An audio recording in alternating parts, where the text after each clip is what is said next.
Amuigh anseo gCloich tan suailce agus t-aoibhneas.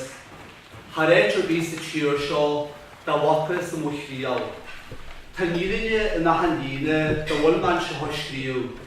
Fa dúd an éid sa líne chana cóir agus thriall. Morialar sin I híú gur minic bhí mas buitiú, go gaithín bhí mo hílam fa chonas is fa há. Go bhíon dídeanón agus scríiste ag deiliú mo haníise, agus gur an na bhailam bheith sínte síos faoád. Sin bharsa as déna chum Antain ó Dhartaí dá éisiú chonin sa bhealúideach bhí sa cehé a tseanalúin seo gCloich. Déan mór fada fan sin ag bharsa. Bail an fáilte chur rúbligin seo ag an cheadarú seo do scríomh na líne agus bhfuil gCloich idir tír mór agus na helainn. Mihal de bhí sin na mar sin idir éith agus bré idir óg agus bhfuil sean nachí tá sean bhaid. Bhí sinne le blás a bhórtaí do frós do liteartha agus do bhfuilin an cheantar seo idir sean agus uair. Gití go próis, gití filíochta agus bhfuilin chumhaid. Now, tá biliad an seo agus tú fáchte chud is bóda na PC an, agus dhéanam a tagardaí fa agus thug go dúsad bata sé geirí, agus man bhfuil sé geirí, just sí siar agus sult a bhaint as an Oíche. Tá se hamuid I dáirí mar sin. Logu simas mac a bhard, logu a dáirí sa bhéad orcaidíag seachta sa híon. Bhí hé logu a náid choráin, agus bhí se gan cynnéad teasála sa dáirí. Bhí simas na himire do chunú na Gaeilge feidh tomuid, agus bhí céidir mór aistear, mór lásar agus mór ile. Fáil siú trid bhil an draithéid, mór ailt sa chléad sális an líideach sa cehé, agus mór leor an líideach sa seart. Dáil si se faoin naim cleite GIARROT, Cabbí tú daine an sin. GIARROT, dí mar rublin tú a? Gérad, agus sin rud atá na táirí litríochta ó na dhéú. So táirí agus sin a dóidir se TORR, AIG, agus litríochta an na dhéú. So ma Gérad agus TORR, AIG. Stíl Jeremod ó Dublin fan físa seo, stíl gyrid ar bhainam tridbal an drahéadú se. It charmed generations of schoolgoers in the 20s and 30s and introduced them to the natural flow and thrust of native Donegal Irish in all its vigour. Stíl a chun fa bhríon fhírinne do tridúidú chonin, idir na bhfuil agus na Galahari. Well, bhfuil bhíon seo te, agus na greibh Galahari an seo. Ag trid or ag ina bhil an draithéid. Déag simas a dobar, déag se cháirí wadín sin ar a chorá. I tarid an tridú bhí sacraí do líne. Agus bhín le chuimh leis go bhfuilí, go do simas thriall ar na Galahari. Pís as trid bhil an draithéid an thar brín ó fárí.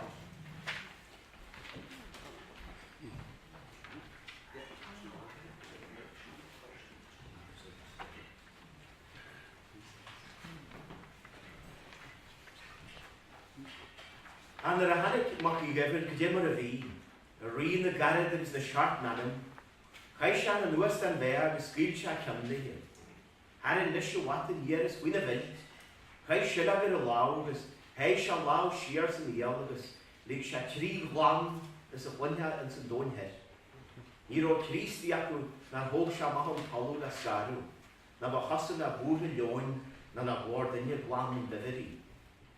Lig shall rush Malachti Sathairn Hanal and the Galahari, agus Jeffrey, Kadevi should have braha yenu, nor should have brah Ethan and Leru.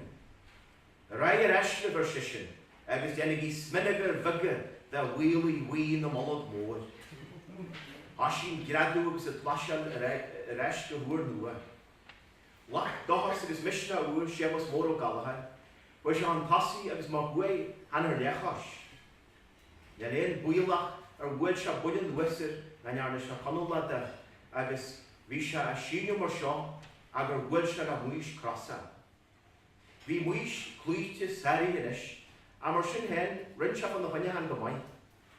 Ó hanig se an líise fid níach I duine dhéamh a rim ar a talún. Ke bhí sin, hasan se go halínta agus go haganta, tí bhuiile na clúise a harin Seamus mór le funne bhuafas a head, agus a brabú na súl thug se bar a wata faoi smigad a hemas, agus bhí se haid fallú a talú leis. Sarithe agus ile mar a bhí se, deir se go muach se hemas mór an leisin, mar a bheith fall bhuiile a thug somach an bugda bhainte a bhealach ar dag Oíche Cheann a thug an talú. Bhí Seamus is scabú na muileach ina dhé seo mar bh scot meltaíon. Bhí an trid thart agus na bhuilí buailte go bra. Ní ran ar a bhela mór acu a Thomas Bug a dhearthar agus muis crosa mac go bhhair. Tá sé buailte go crinne agus go cotham, agus go dú agus go bháin in uhamas. Ar sa muis mór go neamh hamúil agus go lecharanna. Ní mar ran a bhil ar sa Thomas, a féidir seoise bheith buiad a thaí an difirach.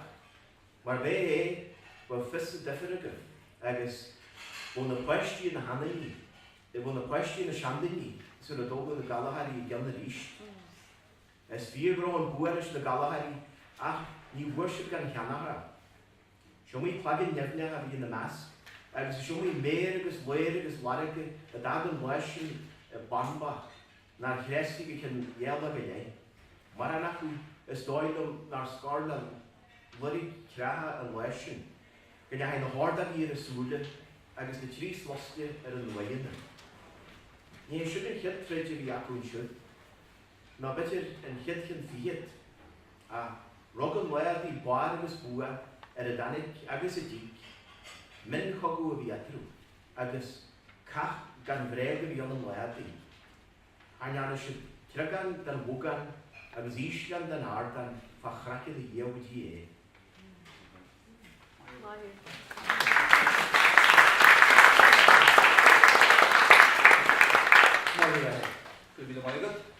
Lis Fanahamid yr elan hori agus tymwyd môr an gwyl 18 niwydyn sio garni'n do emon grenia ma gwiri grenia am ohau agus sa galant a bod y tradition Seán. Ceol fi 18 yn ystod wyran dar fan yn waidrin rwa agus gweld eisiau gwybod i'r wedi o bhfacthas Seamus a dwgan Jimmy Mary Billy as an hori a ceol agus tynnu rel eisiau dy dawster eisiau fast yn oed oedd yn rel eisiau dy dawster fast. So sio 18 niwyd. Marching around,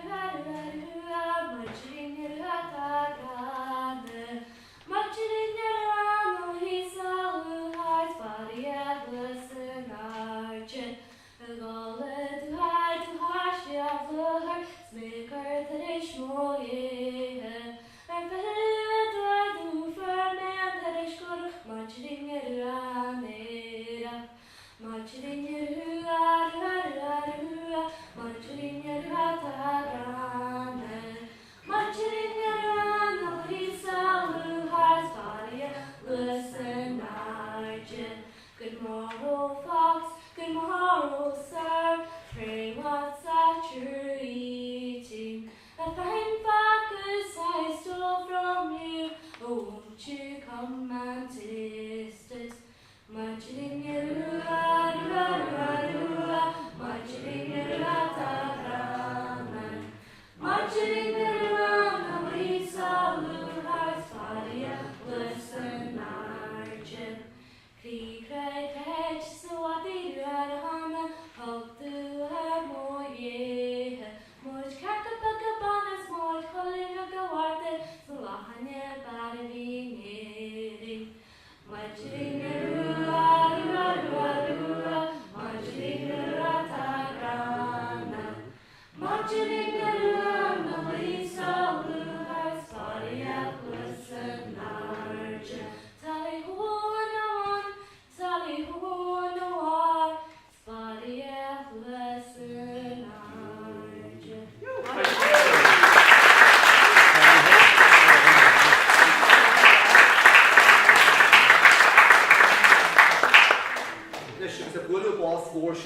Oíche go maiile go agus chuinneid Ceiliúradh ó 18 uail níos moille. There is a section of landscape in Donegal in the north of Ireland near Falcara, overlooking Tory Island, which has been utterly transformed over the past decades by the poems written in Irish by Cahal O'Sharkey, column t-aoibhneas. Tá an seacha ar rinne the mhór ilí an dóin, Gabriel Rosenstock institution. He evokes the mystique of his Donegal landscape with passion and gusto. This is the voice of a sophisticated contemporary craftsman. Oíche institution. Agus scríobh Alan Titley and Litríochta is Coirme agus is Féile dólagan. Tá seart gros a dhéag Féile trí rama agus ceille hír Chloich fáil sí an Gaelic ag Cahal O'Sharkey go mbeidh a ceille hír an Merle go mbeidh. Is é duine do mhór ilí na duine seo agus tá chodailtaí aistí go leor teangaithe eile. Sin héin ní hé bhhail go dtí thilíocht a heile bhéim ar mintin agus ar mintsleart. A t-aoibhneas a teige. Riacham a chuid bharsaíarta. Severas a chuid suailce, íhhaile agus a chuid mafar. A Gaelic lán lé. A thriall eile sin a teige. A sin an fásta go dtí se bhéim ar géad faoi. Scríobh an Chloich a teisi. Dúirt Jeremy de Dublin couple of years behind, O'Sharkey is conscious of the powerful effect of the music of the Donegal Irish, and he draws on this more and more in his poems. North Bealtaine, agus Féile, agus Connor, agus Zara, Shark in do chudailtaí chaheil a athis a gaithil na híthe. Dailta at a fréamhaithe go dóin sa thíos seo tíre. Mar dúirt Cahal a héin, I feel my work is devotional, a celebration of tongue, tradition and place. Tá se go sin na dain do chuid chaheil, a bhí ar chúrsa na Thar teiste ar feadh bealta fada. Líne seo a bhí na Thar teiste na bhí dain chaheil níl níor, líne sin te? Well, sin a thíolis, míonn sin go tíbhfuil Cahal na bhilúní na bhilinéir. Right? Siúcar na royalties in the gift ó rin éideachais agus scileanna. Tá se muid le déad chuid Cahal mar dúirt me bhí ar chúrsa na Thar teiste. Níor haitní síl na pecha, síl na gansan chruaige le Cahal. Agus úsaidir sé log anim na héite, na gotaí boga, le na réigeal a bhalú na bháile. Seo a dain níl éí. Níl éí a stór. Ní suaine na clopála smálaí a gaisiil na gár. Na réirt ní síne na bocad stein na spéire ag siúil solis ar inis fo finne. Is da jocha lomba ré. Bheith briacha ag blathel ar glas mórútha mar hilistra leanna mathe. Agus chunha glingir tí ag glingirart na glingini gárama ag gilí an Amuigh. Bár sa bhád. Brúrt wale bolscaide in wale clia. Le na leo trarta gan stad. Sias, cún chóní stéve, mar a gúníon an ceá le teart na híthe in nuas ó bhí na críomha.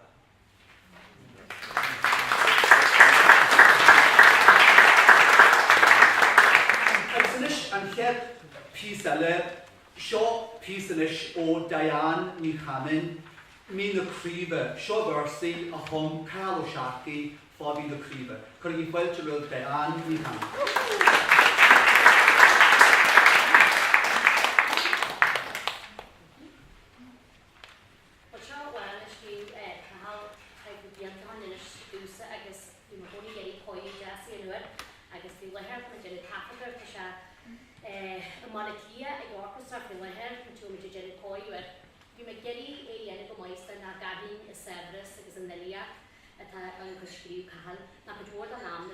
ceol agus ceiliúradh chuir cosla bhfuil Gahan tú móda sin agus caian tú na dúirman Féile agus a service tá baintis a seo písa bag dan bhaid a dan mar dí seo agus is múna se soltas. Bhile beún glúd an cléh an bhile sansalom de bhailte an tíl níl glú Noel and Chloich a was now Berwarine Cree Lord Amina Cree Lord Amina Cree Oh Ardan Dunan Oh Argongui Smoilce en leis na glúnta Thar siad san neara agus bhain siad san Noel Sathairn an harce agus parve na breti tá láireadh an leabhar Coirme líne Lord Amina Lord Amina Cree Oh Ardan Dunan Oh Argongui Och se thou tú doia agus cuidiú daithre an Antanas bhí muintre sa trú go bra Bhín ceol agus tóg sé a gria damsaríe na bhainse mína críb. Lord Amina críb, Lord Amina críb, ó Ardan Dunan, ó Argongui. Lord Amina críb, Lord Amina críb, ó Ardan Dunan, ó Argongui.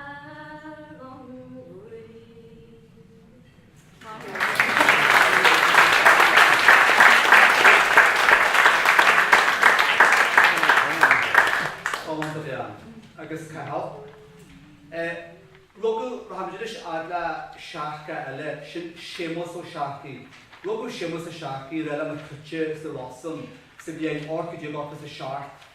Capwa mor olw nyr y boni o calash olw sy'n bie'n lygydig sy'n she. Fi bwnt gael eisiau halasio fi jeiw e hi. Mor olw, mor rwni ar fei sgôr bie'n. Fi siarn wyrthran o lydio cygas y hun. Mae'r peth fynd sgriw siamos o siarci cwyd bwr ioti, sgriw sian o'r colum cydde, ar fwedig ma pyrish, oidhreacht agus chóir rélig an twisgurt, agus gylior ioti ele, agus mas sgriw sian o'r ffa irehead a stay ffarasio chwaithilile, sin an o'r chwaithilile, a ffail si o lidig sa hart agus yr eisiau lidig sa chinieir. Se ffys y gyrraedd sio o nôr sin, agus ta sio ar dihan a cehe agus cwig, agus ta sias a Cheann Fhaola, which actually which is Oíche show which up to the Cheann Fhaola Leo, well Easter is Noel. Short piece about kind of when Edgar Rajanter own Cheann Fhaola. So this is show connotations an area that we are talking about in la French or the wale run une iacheli un olu and a bunch more la Chloich olu. It's a lucky thing about good old scaffje complicated that could be fairly beyond was an area or talking about in a show with the Visha yeah we just a sharp show everything you can look at it. I guess the new piece of probably the that she was a sharp.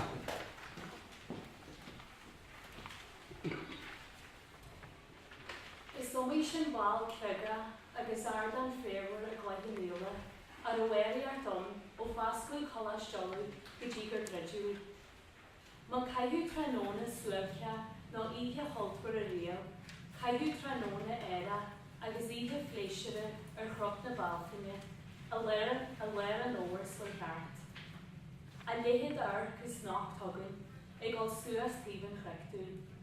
Spéir bhlan bharm os ar gion, an bhíana bhí gapú an chorce go tréin ó wadí, ag gáil as cúil Chloich Fhaola. Agus né gáil as nár féin cúil an chreic. Bhí sugann na deatha sí as faoi isce na mada, agus a bhí si caithú solas, bhuí dhearg na scríobhte airde bhí teart fadúdú, agus gáil a bhí hiar a gúil áranna. Chloich Cheann Fhaola is a chroch na Bealtaine. Ba bhre an ceirc a bhí rón an tróna úd agus sin bhla an chreic. A má rón thuaid bhí an nánig I mhór. Hefa lon I gáil siir agus cinna gáil siar. Ba ionta sort cá mó a lethe gáil. Bhí coide acu agus bitir go raibh bord lá, cailín ganú na buchail luachhar a bhí an nuair sin ag caithú an dhearmaí éireann gluis. Go leor dá bhagan éire achan bhliain, Seán Ó Gallchóir I gceimar bífa. Chluinniú ceol na buí an tróna chéir na úd le lí gréine na míte ón chop.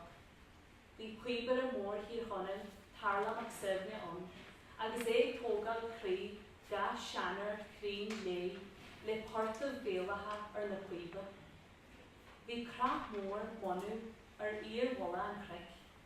Níor bhada gur chorú lasá don, agus balbach bhí an tíine ba bhreithe dá bhacha le fada sa net seo ag caithú solas fa chroch na Bealtaine. Bhuain riana lei agus hanig darathe is na dhíthe nuas chuige Thar hetin darathe sin chroch na Bealtaine. Ga deitú bera mar an éan, hefa is an policy bhí an. Tamil an lí gréine, díríon geala as ceanna bhfacthas. Hanig solas mar a bheith bracú an léon. Le linn solas na gealaí, ní ro cumar an tíine de chomáid is a bhí si ribh sin. A ní fada bhí an geala na sí nar a hanig néal a bhí héin agus an talú. Hanig darathe is hath agus a réit, mar a heitis nar a hiag orú an ré. Ba an sinna las an tíine bhí chroch na Bealtaine suas, go ró mar a bheith an chroch a rí a chéine, agus go bhachas a ró de riine ion ag dawsa na míte ó netsin.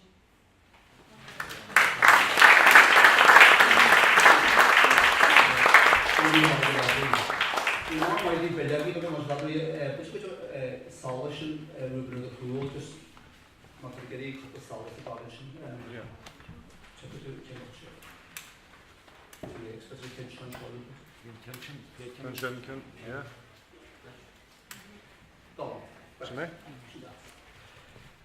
could be the way that thing Fanna ha la cholesterol agus ceoltaí clíne níhálathe couple of verses a stún the Seán Ó Gallchóir lehanna séas na beilagi. Seo bhfuair an óí tá caitilta fáil siú seo I leor chumnehan cholesterol chumnehan cuiicla na stíthe sa bhíonna go dé trá sa híon. Cynnydd har a gé leor má leor cuiicla na stíthe agus leor an sin an cholesterol leidir dhéan. Wa trá sa cheapta na go sin. An talú éman ó túpail. Bhí sé héad a scolar ar choláiste agus sin bhí Seán Ó Gallchóir agus bhí Seán a rúnaí ar bheith dealtaí fada éis sin a chum na bharsaí seo agus a fála leis na cilmhaide, chuir í bhaid le clíne níhálathe.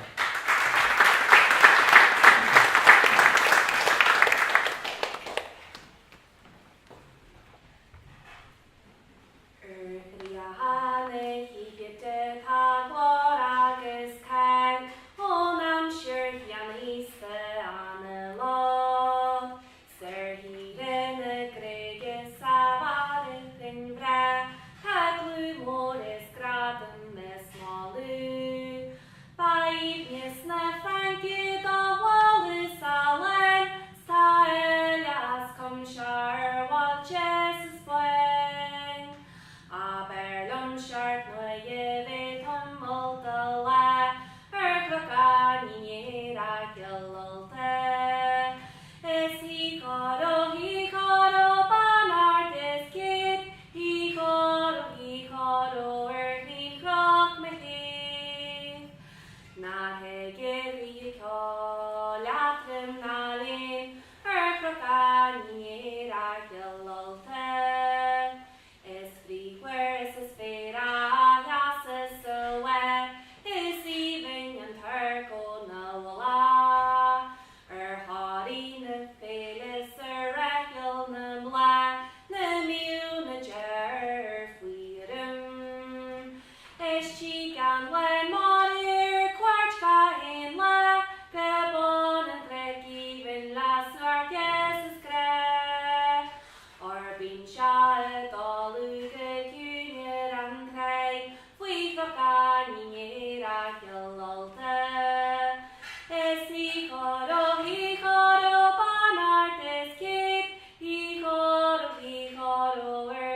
Altan. He-choro, barmartis kid. He-choro, working grog with it. Na he call after manin, crocani in our Altan.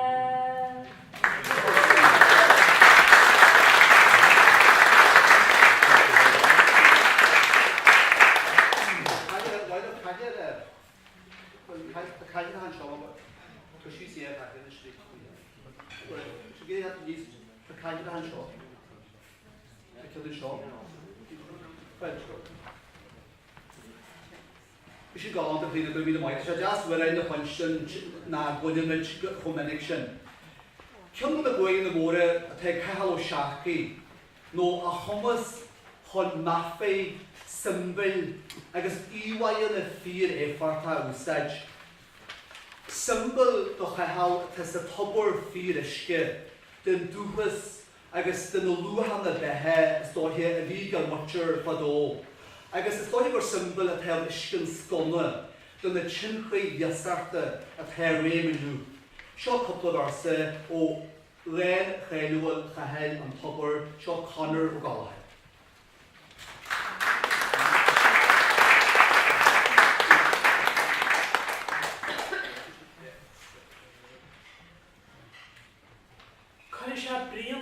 Agus bear, sa seanlíd, fáirt in na súla.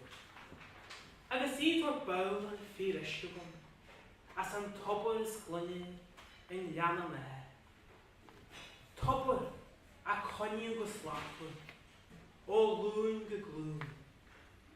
Oidhreacht, luachbar a teirlí, cuachta a glúd fáscaí, clí cosanta na hampel, sleach chúdaí a bhéal. Isce beá bíú, fírisce gré, a dinsin as tobor ar deirlí, a gani agus a grúsci ní. Thóg siad é lein é le, sa ra ite tartaru, mrahol a tauri, tá go fliú agus fuaru dífa, a barcanna agus a bortaí. Jo Oíche bhí an fasta, har a prabal iad le hífas.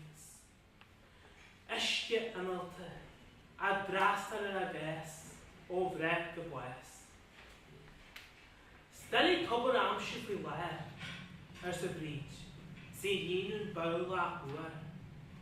Tá siad fálaí a bhuga sa gvéir, tartaí I calma agus cystra. Ach, bors yn hyn, níor hail siad a dhéit den tean bíana. Am siad a hobor hyn a chrí, tam o nana siôn I ma, caifar pilliú rís an na fronsin.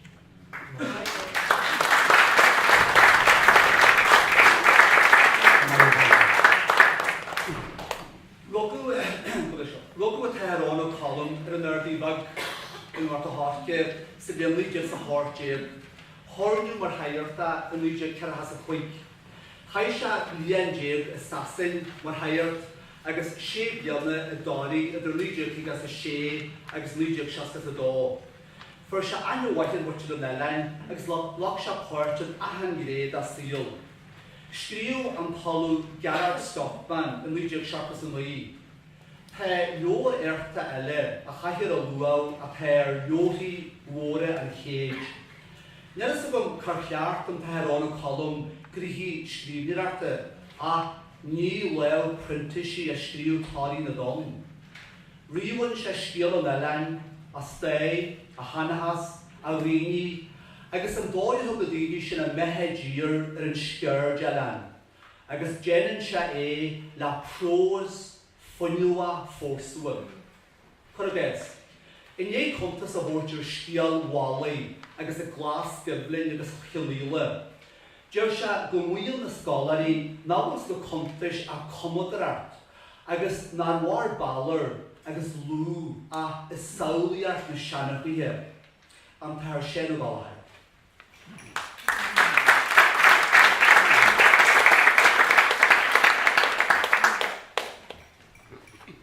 Bhfuil de hain on a column Jerrín seo agus bhí chóra a Jerry, agus bheith hen bhí seo jazz siimplí forest ceacu má luat na tarí a bhí wacht an airón níl seo siimplí na forest sa thriall sa suailce atá.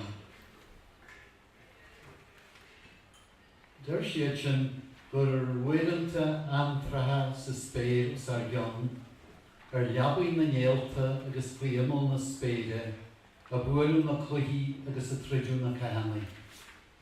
Sna réigiún seo a himríú an fáil, a rinneú an phláthas agus íogáin. Agus ceire cheathrú na dúile an foiicear cluniú cling na náram, brostú na gceannfort, gair agus sníl na léochra. Le dearagla full data ricne na maine, agus spéide na dúlaíochta dúlant an tróna, a polú, a guniú agus a dártú a nilúir. A gyflins na styrime faoi harman rothai Tharní agus splancatha tinsrí a hiag na saidirí gan istan girian. An hiúní le né na troda rinne an fiadúbis giriach agus dragar a Amuigh lia. Cogu aisling a haíonn seo idir daoine neamhshialta in ar uaontais, chuachtaí agus cumas na crunne a gcothail a cheana. Is anna sin agus a ré gur an intin dhírin bharrta achtra ar dhian hinsir a fuair na scialta in ghéiliúint. Daoine ar cosalaachta ar ó tionnachar amhlachta ag fórsaí an dúlra athú, agus bhí istead le míniú éigin a thabhairt ar na cuachtaí as a gceann, cuachtaí a ruisiad fan na duillemuí.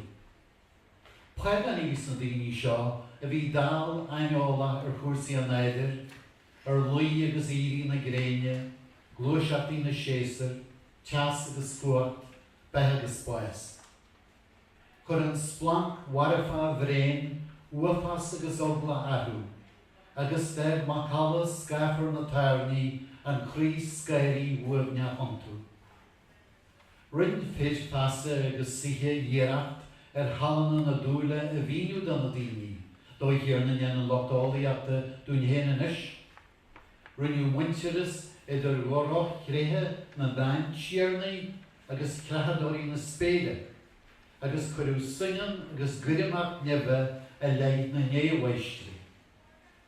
Ba é sin a bonna bhí leis na hiarachtaí a rinneú le míniú a thabhairt ar chréthe daoine frídimachtaí na haimsire, ar solas agus darahadas, solas a lé agus dúcha na híche, saoirú scibrú, teas is fuairt, suineann na stuineann, Tharne agus sáilseaí, an Oíche agus an Oíche, olc agus maithas, sláint agus tinnas, bethe agus spáis.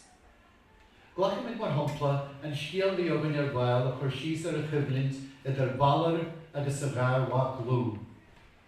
Seo trid idir a solas agus a darahadas, idir teas agus fuairt, idir a saoirú agus a ghibrú, idir an Oíche agus an Oíche. Tríde bhí ann idir údar ga maithise agus ga haig, nó macantacht is mólacht in iad nimhúlaachta agus díolaíochta. Sí an tíní sa chearta in ar na tiniú an dhíríon tholasca rahunasa, agus is sé lú an bur dearib, an splanc na an gath ó é na gréine a bhaíonn an fuacht, an darahadas agus a dothaí a riad bhalla. Seo fásta an Oíche ag cloich na híise, agus a bhaith ar bhuaí na híche. A dorí ó thuaid, riad a treachta, a achan, a darahadas agus na gath fuacht, a bhí cónaí ar bhallad. Agus an aird ó dheas, limisce rághfuilce an tolis agus a teasa a bhí lú a réin.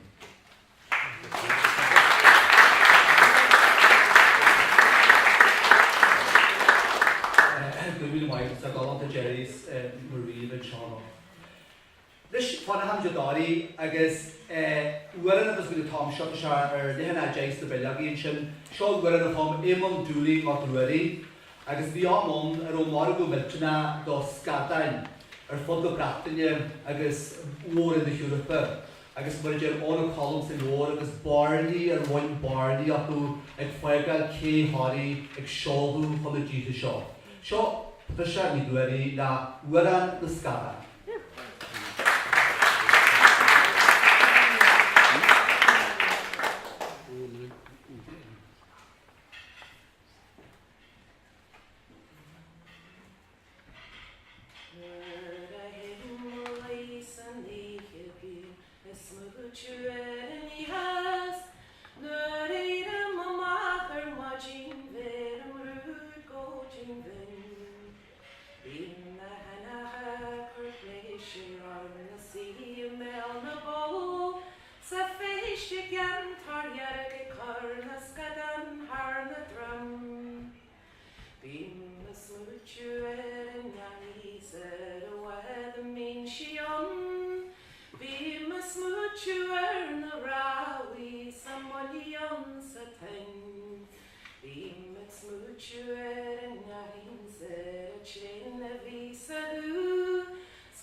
Once a busy station of the Oswilly railway line, Cashel Magor is now a gaping wind-swept ruin, alone and abandoned in the silence of the bog. A great vantage point with a sweeping view of the surrounding countryside, Cashel Magor station is a place dear to my heart and to my art. Agus dar nó hiad étha cacha station Cashel Magor a hain, tá obi mór deanta ag Josephine agus ag Gavin ag a choiú na héite amor sin héin h-ionadh na tom. Sa den in Seoigh station Cashel Magor, ceilid an cahal a hailte rúhis héin, a thíos, agus tín se coslart idir an dúpan a tar a héin mór ile, agus an cogu a tar buaite ag na glúnta a chuigh ag síú a daite. Seo is zara ní gymile la in seo ag station Cashel Magor.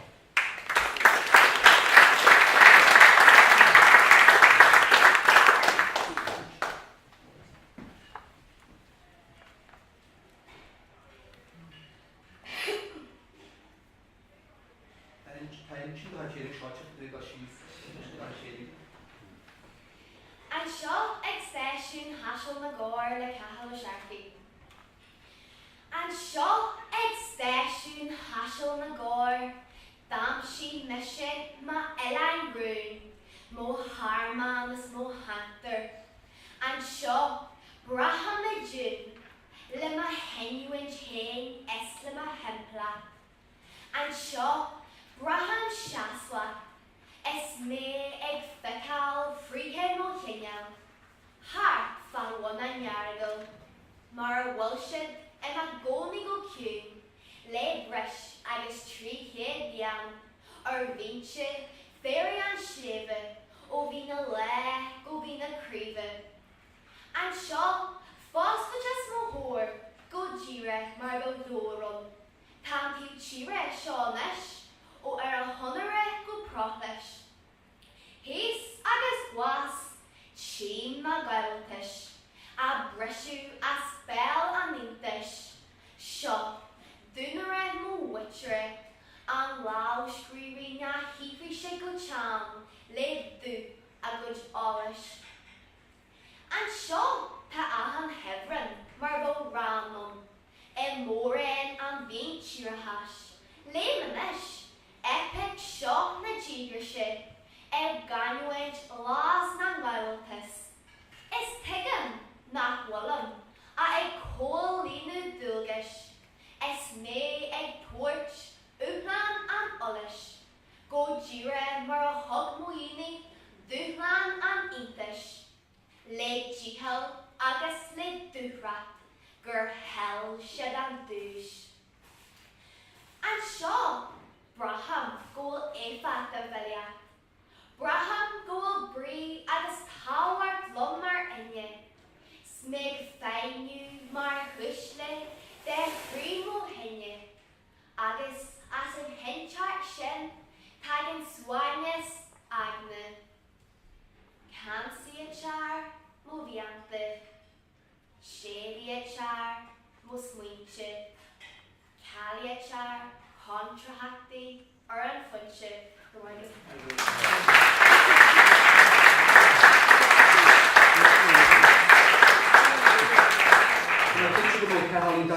Sin den in taideachar agus é réite go helann in sinnig Sara ní gilead mai húsara. Ba I bhhainid a rogu an canana choibhric ba gil cheara. Chai sé trí bíanam ar heiclíne le líne chogaí mhói sa rank. Capú an hair paraiste ar chláin líle an líide cearahas a cehéid, agus ba le líne chléibh sin seo a tógu chapobal chríos trí. For se bhas ar trí leda bran líide tugas a sé, agus tá se chothas a rilig trasta bhain seo. Scolar mór Gaeilge agus creidí a bhí sa channa ba gil cheara. Stiú sé dhéan ó dhéag agus na céta alt in irisí agsúla. Nuair a bhí se sa rank le líne chogaí, stiú se trí litir chuig an iris an crám. Stiú se an ceadcin an marla, agus bhí dúla bhí gad é stiú an marla agus stiú se an bharte le an Gaeilge, agus ons litir ha seo chuann se síos ar bhfacthas a chogaí. Seo seacht is cynnacu a léw ag seo sa bó ceala.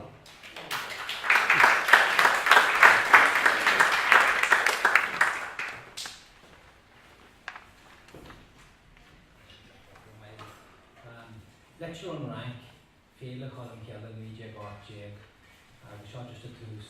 A chairde thug saidir bug gearta an chráneiste hagam aniu agus thar sé gabhne dú go raibh siad a rúlgasán bríon bug isceachar le bun an rán agus leanann se ráin sin agus chuintse siad sa go dom chogu. Ó bháil a hen rath saidirí go cróga níad na chéile. An is tín siad a bháil a chéile in nícatha agus scríbann siad na chéile go fáilte folatha. Níl go láir a gríomh na nuna bug a chaifar maithan nechana dhéireann agus lúi a chur mar chir henne a measc na slúga. Níl dad a mór go láir, iargúta go láir, na mantina go láir le sléad a dheanú ar a chéile. Tí dhéireann lúi agus tinní orm in na gceanna inas go gaiifi sin polla dheanú deitrí a fin talú, agus a bheith beá an sin ar nós an chuine. Ba yes conin le tríomh na Loch agus na Franca.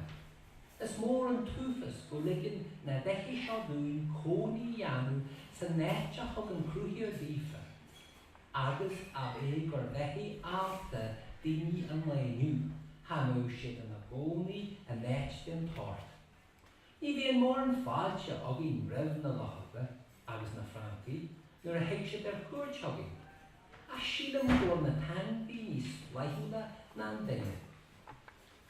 Tá neart coideachtas na Lochaí sin. Is mion lá sí ag an tabla agus trachachathú in éanacht linn.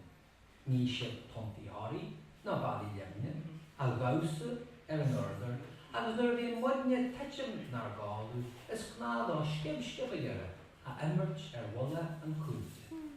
Má tá duine bhí garid sna granin, agus onfart mí oidhne a dheanú bain sé limach gír le múnú a chur i dtí duine eile.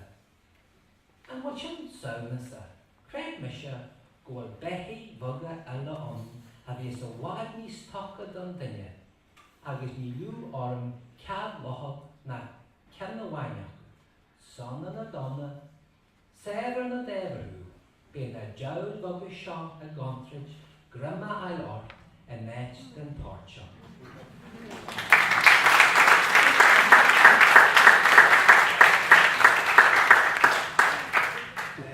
Nílú a gur luachfas bhí na cholinch ag na saigéirí agus ag hamanú bhainteach chuile sé chead cogú daundas na trinsi. Leis písa a guraníarta eile, ceolaí éidí níhuiad rí sin istún, ceolaí sí guar an eiles táirí, seo na bóchaní bhí eilin. Agus seo mas cyfyn am chanad fwy sy'n le môr yn y gwerin a cacw o chari agus jertar y bodi gwrs y cyn sio o Hemas o Dwgain o Jimmy Beribeli. So sio edi niwi da na boholi biel.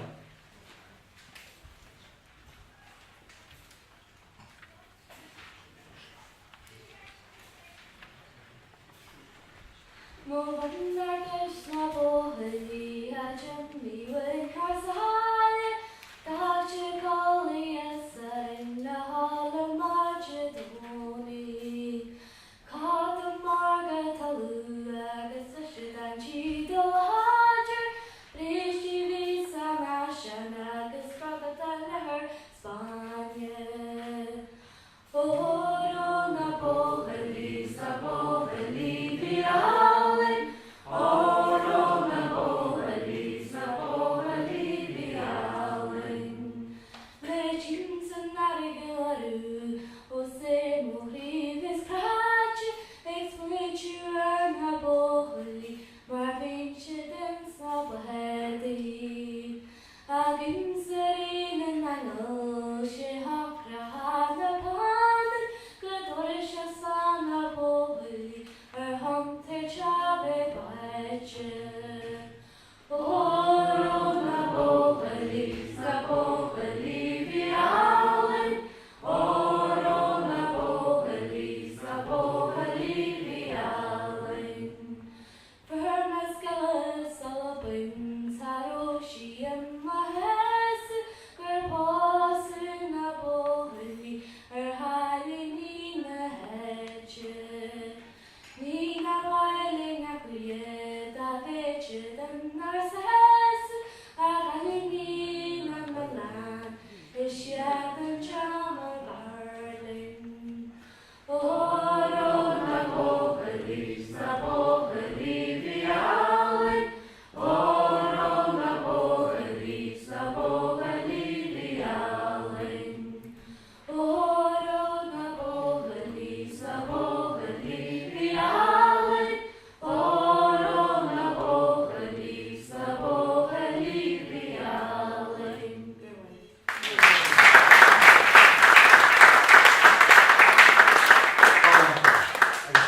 Cwni leis i hiol i ddyn glor golam agus tygbar wahig gyda'r ne ffochdau agus yr hiol, mae hwy hyn.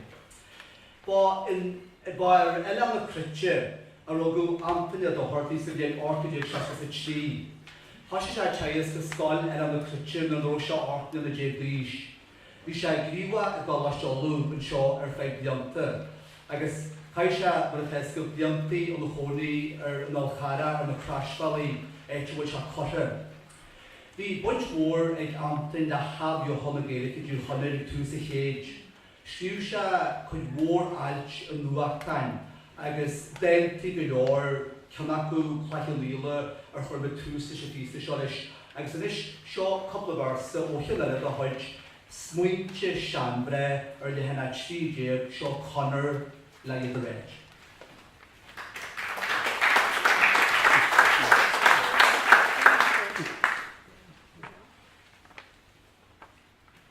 Shall we call ar an síl seo dé, ó bhí má bagus ó, Rhain y ddi o hag y ta, gan stochu ysgan bro. Sio mi ar a honig ma. Niar ydi mor gyre.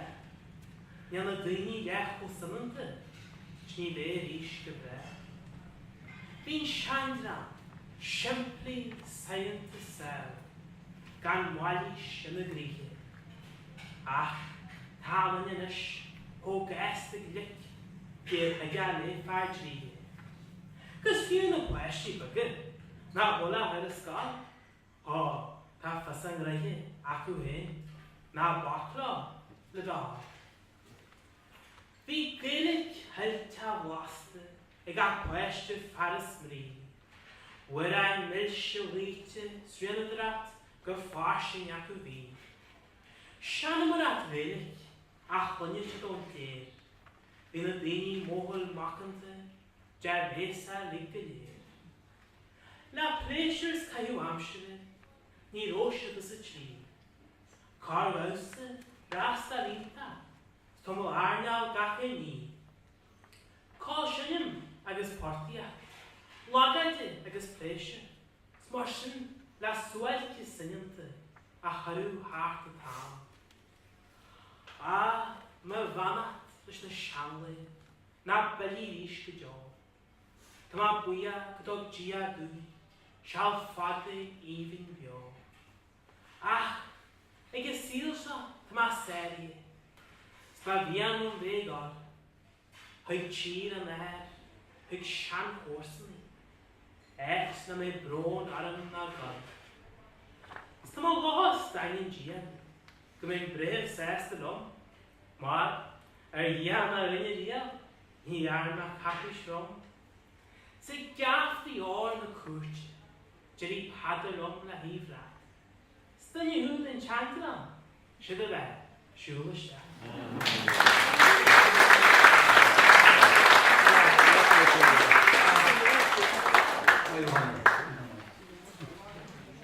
Logo Mickey McGowan, Dar les fihe de vína sauna sydd yn orgydiwch sias y cwig y bolan yn magni yn yr ochonere y bon proclamiw. Dyna dy fi sy'n plynnu. Chaisha o orgydiwch sias y ceheg y diordig ortwr y lagan. Chaisha Bealtaine olwyd ydy'r ordig ortwr ys ordig ortwr y cwig agos y Chyn America. Ffyn sydd o wala sydd yn ligyd eich do agos ffosha mwy y Dixon agos hwsha chlagin jyd chaili y chasio yn o'r gyhorgyr. Fos Seán Ó Gallchóir dyn ac sy'n anu yn lydio cyras y tri, agos dyn smici stiel a hil do chen a chwail siw sy'n o'r rwhoi môr yn tri yn lydio cygas y hort. Hashtr yn o'r sy'n yn lydio cyras y do, dasri Bealtaine aeromonger da hard road to Clandaig. Sio, mor o hwr Mickey McGowan sy'n yn eich edwy o hwysio no lagan yn ordig siapos y ceheg, sgan ei amlyd gan y dys. Hwyl sy'n hynny'n sy'n waheg yn y canon. Chaisio di hir y fala e cardje y dober y dwy'n. Yn sy'n hannig am le cynwna. Am le ysgadw gas yr lyn yna lan o waheg. Sio Seamus o bryd.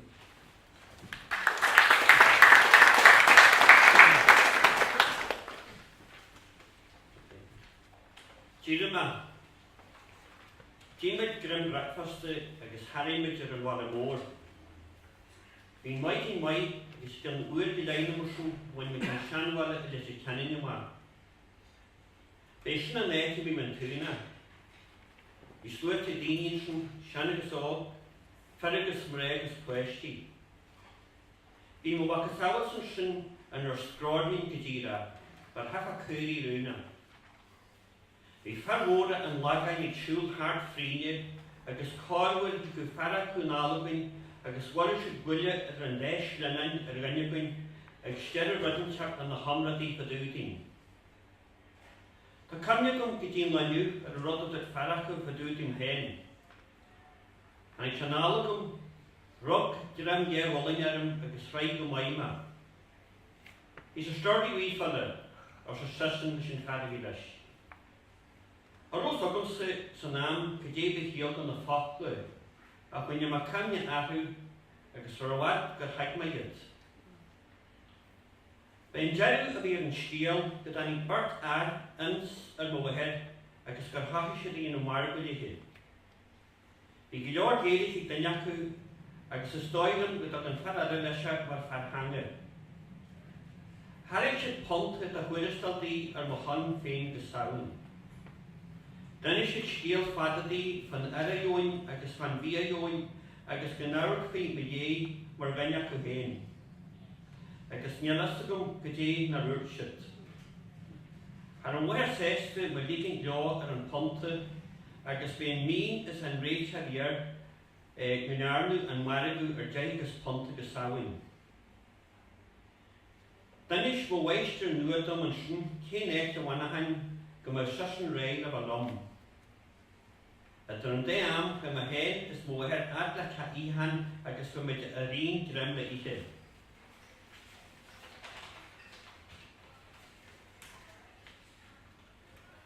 Har wel cwy a byd ma gyda sio, i'n tam a giri go mynd ffein agus yn werig sgarn le hyrra. Gyda sy'n bihan lot ŵr ontagwm. Yn y tŷ môre agus na siapi agus sgefti môre na nini agus rhan lot dar nhw ffadidyn ag baint mŵl dar rod a fi rôm a nes wyl tart Coirme. Har o samogym yn rod a fi ni bo o. Di mo ma hi ar an hair sa cha ihan agus mei myr ar manal ma hartu. Di an tart I glínú ma beithi ag car eisgit mwydial a ffiarw fi sa lan gCloich. Har lig ma jeharm mor sy'n hen a haroma hart in the nest of moher.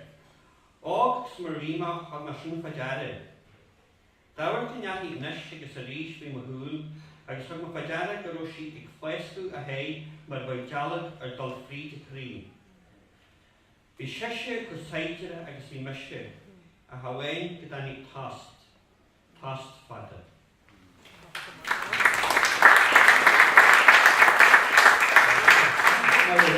Agus dil dyn ni sporti na siwmos a pisa sy'n y dew, cwrsa Bealtaine do hyn bichi ma gawn, agus far mwynstad a hymwys. A fe?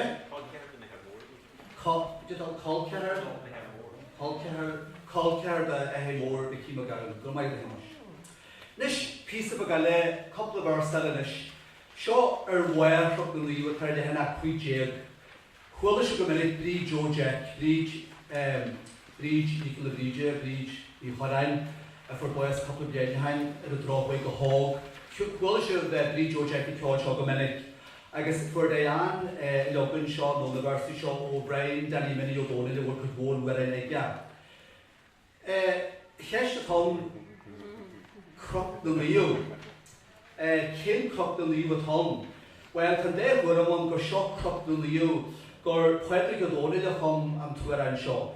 Hom hís costa tréadú agus chud mhór uair eile agus te crop do líon in mór agus bhí seo gopaí slín in mór agus rud a bhí nuair seo tá seo corla in mór as an am hiarna nuair a dhéanamh seo tá seo costa crop do líon cainte a lábhag faoi agus an áige Nort crop do líon I gwaith líle ta seo. Right? So Nort crop do líon I gwaith líle seo Diane I chanin na uair an galanta where crop the Leo.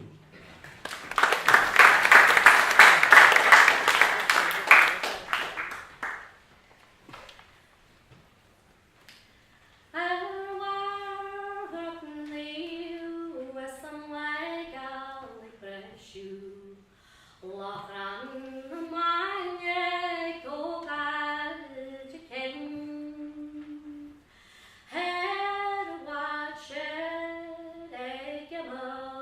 space.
Leabhain na sléibh agus suailce Amuigh. Clainneann tú seasaní na gaoithe fríd an ghuiscí, as fuidir na an leisce na clogha faoi. Tá na húin bag go bhhaine go trúachn ta méí, tá na mhaithe gceam agus séictí féin. Tá na húin lean uhaint go bragh am sin, nó bar á sugrú le líne grain. Hart fan na banna tá na fulla isteí, ag cuair tú a gád a go fíhar sa géir. Somí corbag agus asca na Oíche, nó stalí a tarú na teise de far. Aní glanne ma fasta na fuam na jessa, bhfuil amór tar margin hart fa the hiú. As ní ag ma bhíche na réir na even, Thar tan le gCloich breisiú war froch na liú. Thar tan le gCloich breisiú war froch na liú.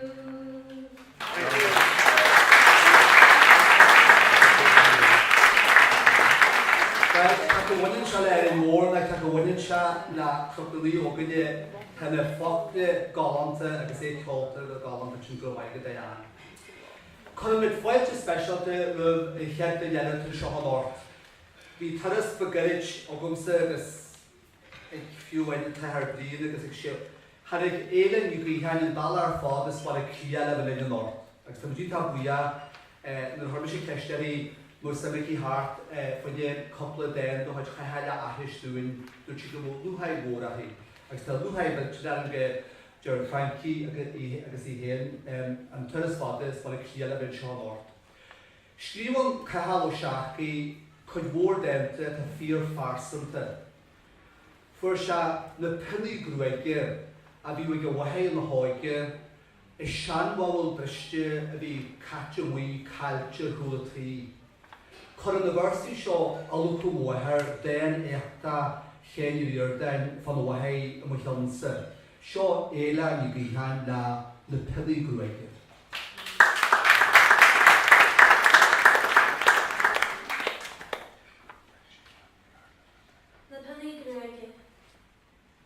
Achan donna ó charín a gró, do bhfuil a ráithníos an ráithne ag grúam. Sa Cheann Fhaola bhriste, caiteas na drisise gur thúla taí, fád creife gan na bhéal. Dám sí mas sa talahar, na penny gruige bhíú ag mo wehir na a bhí me bud.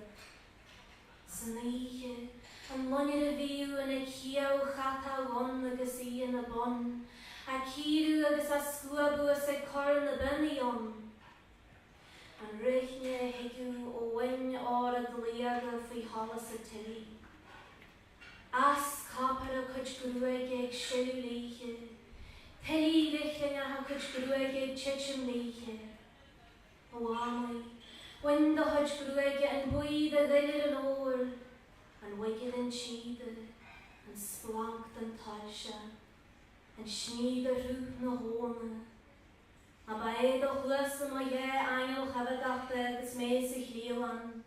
Ba é do bhfuil a fad a grasú le méad a dé chuir ceigid an sa le dé hon suain gathíche. A ba é do thuúla lé, na tibretha cín as arána iad chun rá.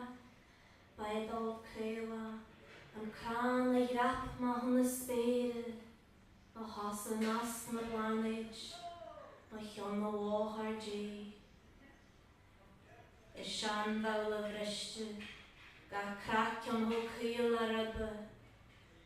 Dám sí mas sa talahar, Honey grúig im óhir, honey a híon go críanam is a fád faoi chláir sa chuinniú seo.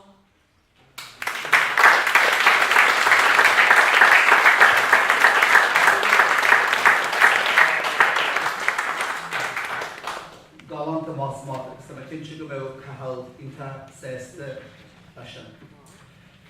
Siad go doctorí seo sa bhfuil Cali agus an doctor Lilis O'Leary na scolarí is clútí stoiche blaithúile ma cin sgúil scolarí a le fásta.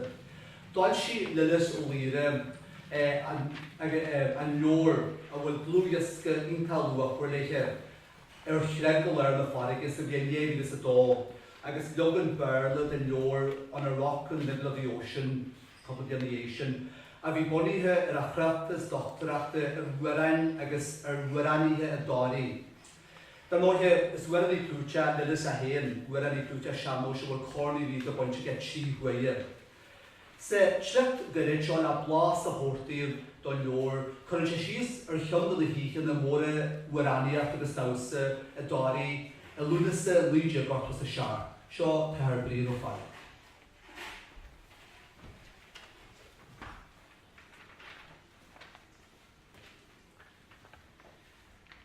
Mai ma chyfni fe ma hasw yr hei wa ar orti.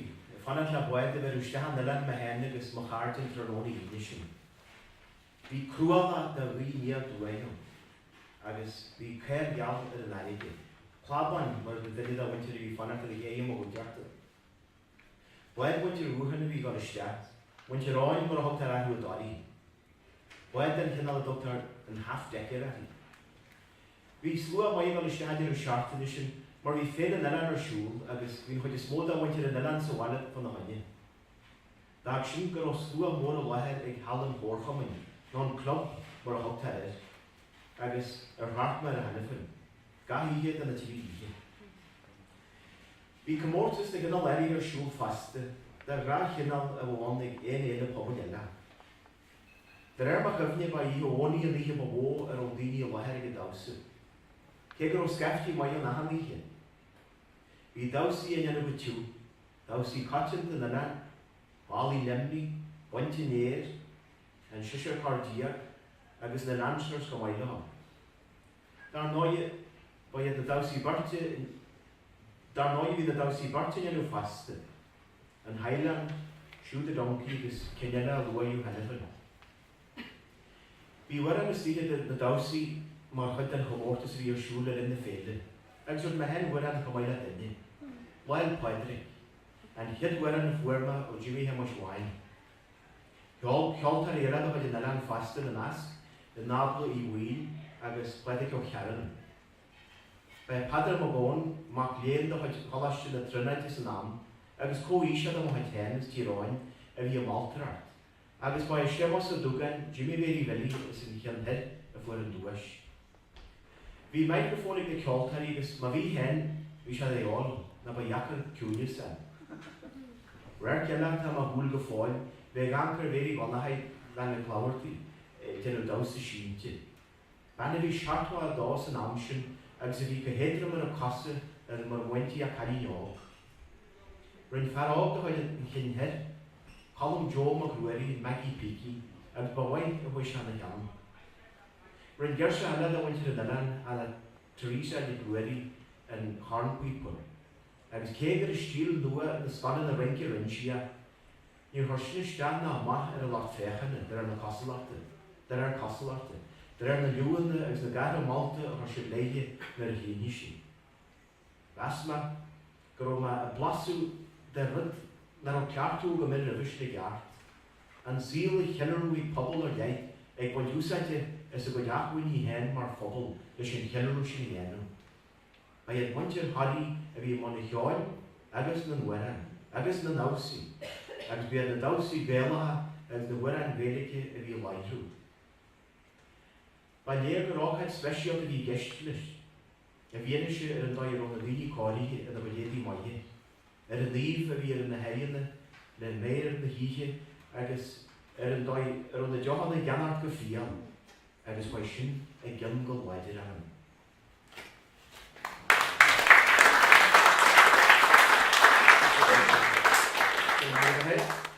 agus fannahamid mar sin, céidir bhanahamid agus lilis, fannahamid dáí, seo uaran a chum éman gréine má grúirí a héan. Bhí sé bóí réit go cheart gombaí uaran úra faháí agus hí sé héin síos agus chum se uaran galanta agus chuirta an tuaran seo táí eilin, chuirta a méil an jóirí a pilú go táí an lehisí agus lá ganim na na héite agus tríocht an uaran seo. Seo Pedra Cíní grúirí.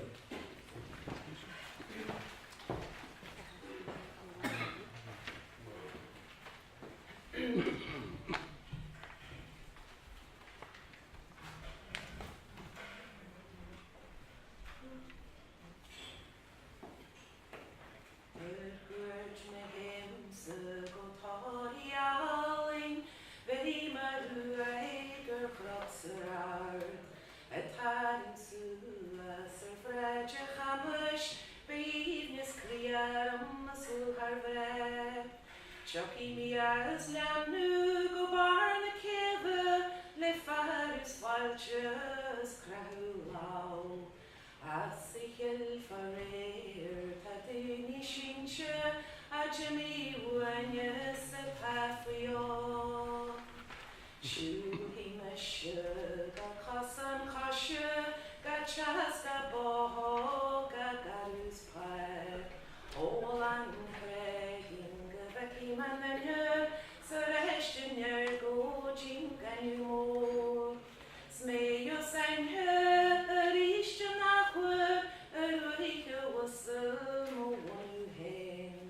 A ring a hógáilte níos a Amuigh go maithil múnse le daos le spéis. Tá leach na leanan ar war na manon ag gan go ceansair an nahar mhór. Tan rud an chreine sa bhéil go bennion a buí scartí go dín tar mór. An aice láha bhí sean rarsa na h-ionadh just gan forta dún. Séirneas sa bhalar grana a láte lánon le bhfuil. War a léine le chesna gréine ag fechid regan na stise siar. Tan charig edas an garu as an fargwan an fan tober fear. Tá mór as marling is barad larhing as moward wheel on the steesalar. Ring ar laffer is barad clacky Tóne ranní is an cladaban. Bogus sped go tar a lídan a noctus an ar galavrin. Tapadi siúgi na ríar wisle ag stanú a har morser cheer. Tascáilte ranní is lag a reiche as fan chlion tan ranga vín. An chaile vera sa cíl fageron ag siile páistí go máil sa ní. Ní fad a go gaí har mo halbe gorid me an bhuachais na longs na seoil. Fagan slan go fáil le chur as baidon go cré a híí ar an nabris mhór. Vir mo vanart do hanstogan tá maire a le dausas ceol. Scodoci Cheann na glóras buestifa sco marí se buan an go John in York.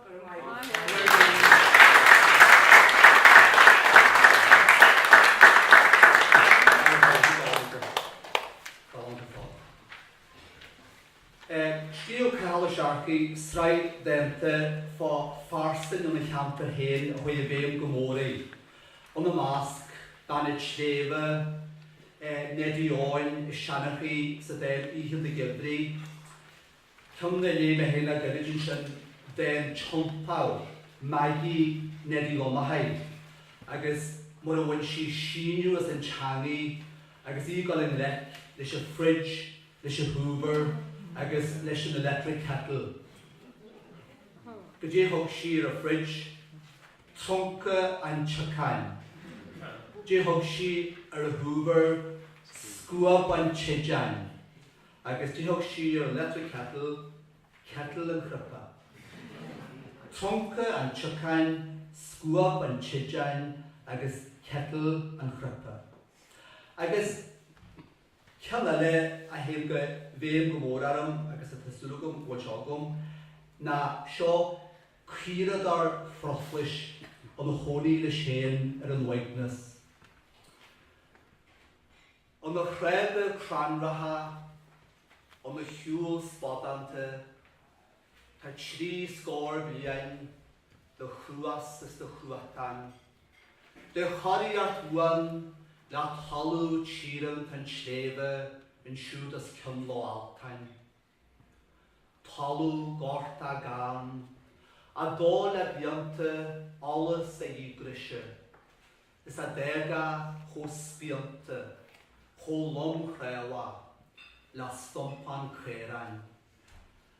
Agus na mianta a bhlahé, I bhara na chrí, harag siad de jawl solis, a brochlis shielgolte, a mail an waitnish, a meit na jig íl an spé ag a hamu, is da njenan an girian a car grihu. In siúd fwy skech arach an slébe, ní rifni bana na fwsiog a póg, is níor neadi suailce an le, le yo a bhíontas a chéibhe. Tá siúil an sléibhe ag a chréibhe chéra, ó ón bhí na madaí go báir na bethe. A tá sé teantaí a héanú bhí se na stócha ag na cluiche críocha a hartar go bagra. A hawain, na bhín bríon bagamíthe na chéin, in sin éalaí na swainte as réine insteachta, mar chuirí siúlacha in ochras an iadrí, a cuairtú féri in jaurin sléibhe. In siúd an na chiistena, in siúd sa Oíche, an na chiistena lom dacha, cropan na chaithir as cór na tinne, bín seid homal agus a cúhal faoi na amal, is an waitnas a chuna dolaras. An tuafas sin a bhín ag bhran waith as an darahadas, agus a cheanna ó chuigisteach a haná le éil. Le crethe dhéanú na chagin, go ddíra mar a dhéanam na lochaí móra, crúbal agus crimsal as a cheamar an tílan. Fadó, bhí wa chrí ag bualú na brád, nuair a bhí an drom mór ar an nád, go bríomhar buacha Noel Padraig ar an chara. Íhan an isis, agus éon ó lír a leabhaí. Choninn se drom ó mhuilaithe a hancrí héin, ag gan an Oíche brí, agus i gcéadí stada.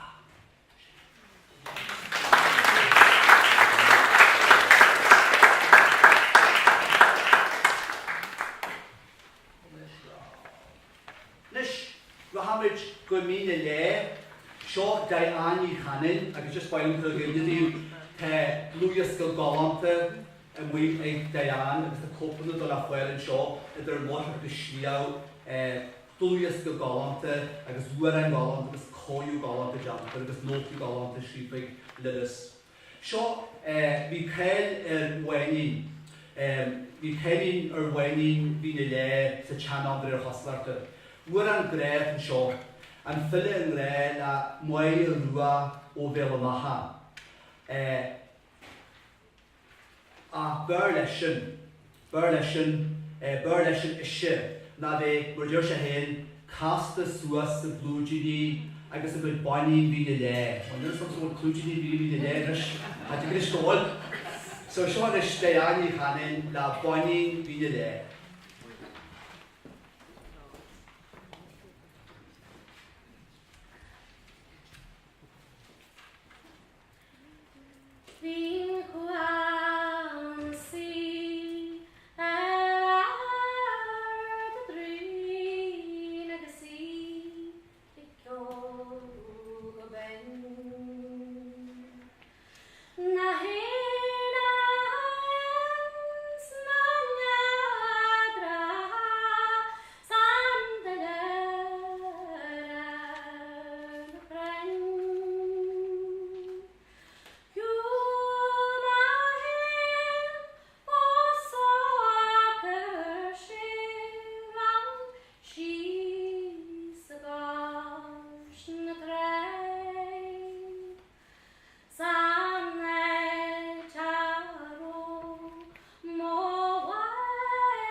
tuairishin Nis scríobh Jeremot ó Dublin for h-ionadh Don, an affectionate insight into the close-knit lives of people on the island. In h-ionadh how Dori, where Thar column go Féile in Sugar Carrigarch, agus sin go hanigi mar hair parashte, which a boys the major got to h-ionadh. Seo mar chuir sé deú leis an leor t-ionadh Don. Feigad an leile Litríochta seachas a dó, a héad agus a wadú, tá cé wahí rórtaí buinte maithacú. Dhéhan a fís a dó a Thar sé.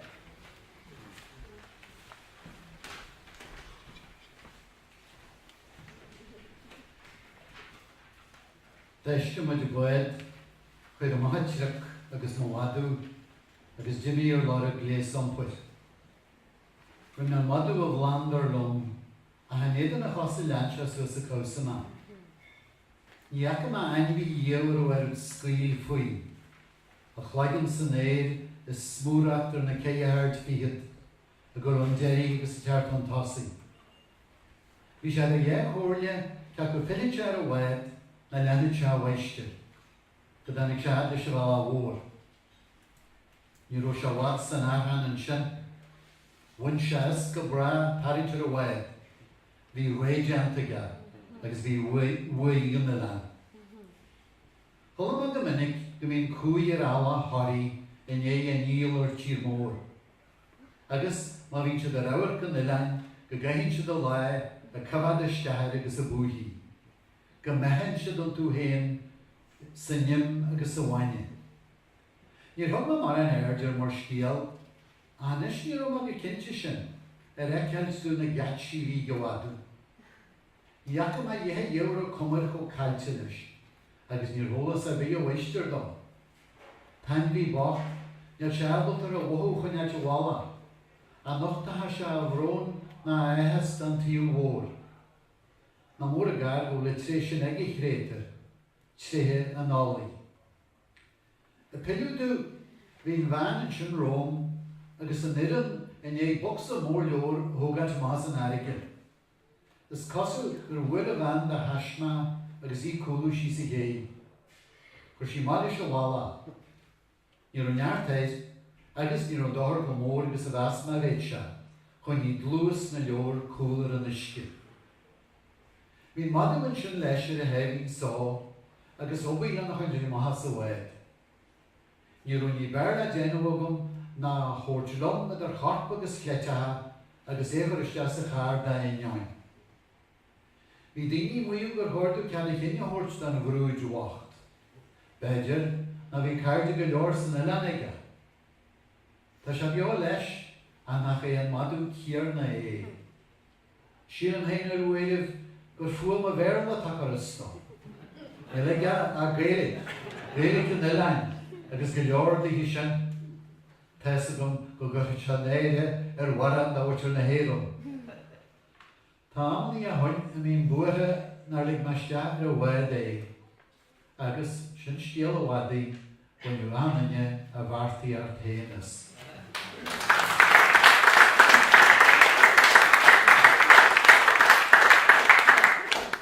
Na gandar a léir sin dú héin, Is na ben motto a harpi gur a héad na bit, gur smútiú betir ar chudmór do a héad agus. Hew chudmór feich agus mre agus gasri agus gyrs a haioga o'n tiws a tíe non go halabwyn. Rotal agus a focal scadan stamonar hanéis a mod a port the halabwyne. A wiki agus a peel, a storn away agus a Peterhead. Show me Shester a chai mohei chahaliachi Agnes Hall. I hen agus gyrs a hai ogal as the Óstán. Seanish eile ni bihan la calidi na scadan. Dehna fys y cei.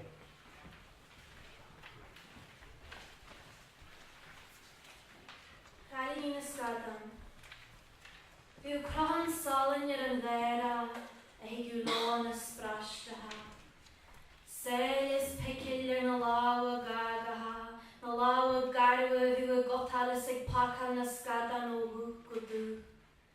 A fiw fast the land the wanu lart and anyo in the suailce a bhí ó dóin le dafhagan.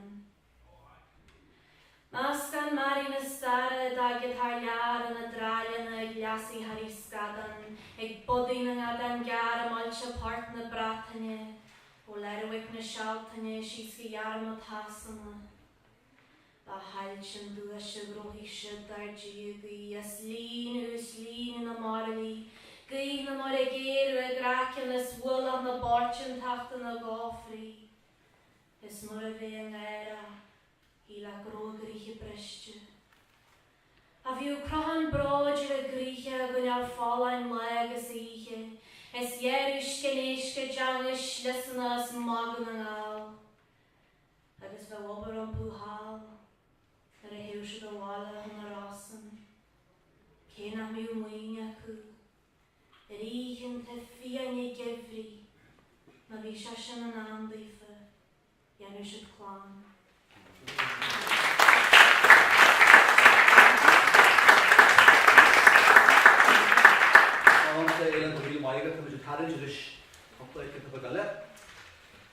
Bísam fwy dau ag eich hanner am ag eich charem y gwrsi am ledi agus an dŵrwe. Fáil siw carta as lord o crydu yn lídio'r ceraha agus sŵl hartar an dŵrwe yn lídio'r ceraha sa sé. Scríobh Diarmuid o Dublin. They are perhaps his most interesting works. In them he describes in the most minute detail the ebb and flow of the natural world around him. In all this, he was extending the range of the Irish language and demonstrating the facility the language had for precision. By any standard, he is a stylist of distinction and deserves rather more attention than has up to now been accorded to him. Seo sa bhfuil cealaí leis le píosa go má as súlthártar an dúrtha.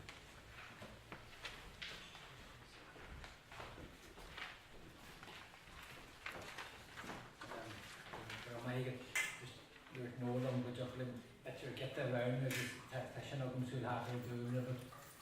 Seo leor Oíche sin ceartas leor na crinne agus tá go dúir léite go mar ceann céir. Bhí sin go fearsan do seán get is deise in the leorthaí líg. Agus nuair bhí mar léomh tháinig mar nótabog de chud mar theirstíigh an fiú a héin agus é scríobh an nálaigh scríobh ar. Éim me seo, tá sé just galanta, géala gananta agus é mar thair páris sin seo. So, nálaigh. A gríche na dúchlúra nuair is fudge an líche agus nuair is geir an le. An tí seo den dóm, teag mógú inta ahais in a ríf ríd an cenne dlínda. Dine na gorú fáinart leibí elegant blian, ni hopper le hasan féin gan banú de leiad á maidí mar nálaigh. Teag an banú sin go réi ó éigneis éigen a bhés a gríche dlínda.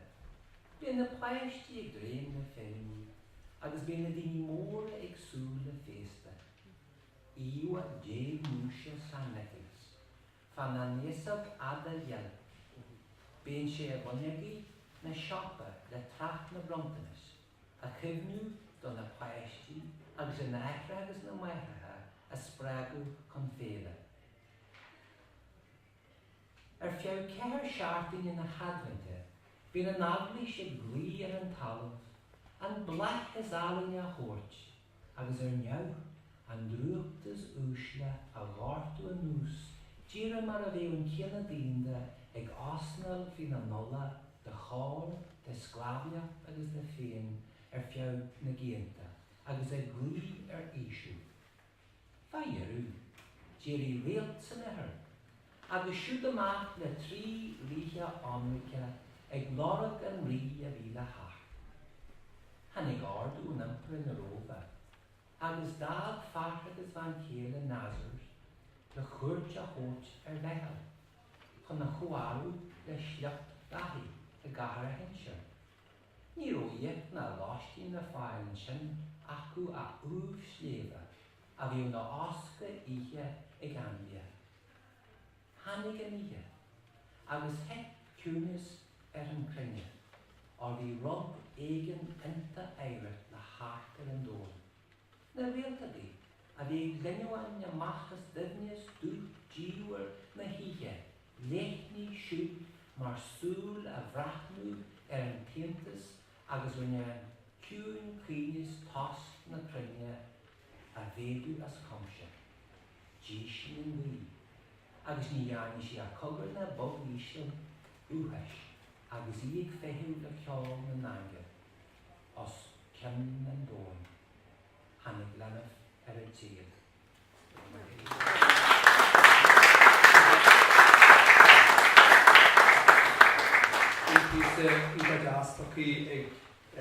George to be the mind show.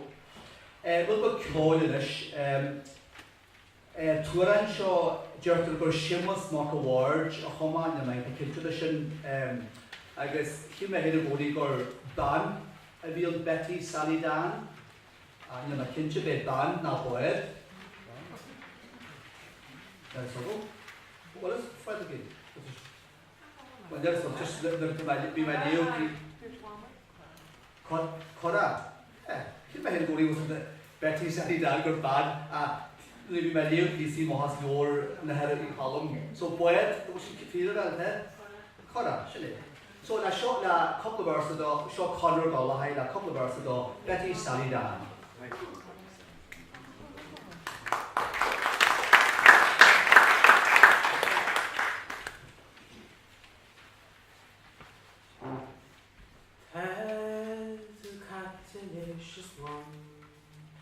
Slökten an roar de hjong Halte glen og hage vi arte duste hi Ak marsen hens du grøn og krish I skarma late hi Nage skinteren sikker ma leve hiu Sjam I bara taste Hetren jens roar hiar Sargonju treshturia skanru asmuchri Bitu metalastian bitu kakatis buan Bitu goni dalu ermichon Apetu katinish slum Kapoldis pastier dichon Nintusen akintus more monel At marsen hens du gram og krish I skarm late fri Nage skinter anskreg vasas vi kan man chamar svei A kjeftu meji hei Na vasan mor meja kuel Nu a filmar asjon ti Acher tu ish gemi Ver she are mei a Christus the door. Oh, my class me vive Gina, ger strakshan og fri. Av alle jaude sjøvna Betty Sally Dan. Snjælen var og kunstni, mar en pensel lett I vin. Now a yacht the marcus limb of pen and hand.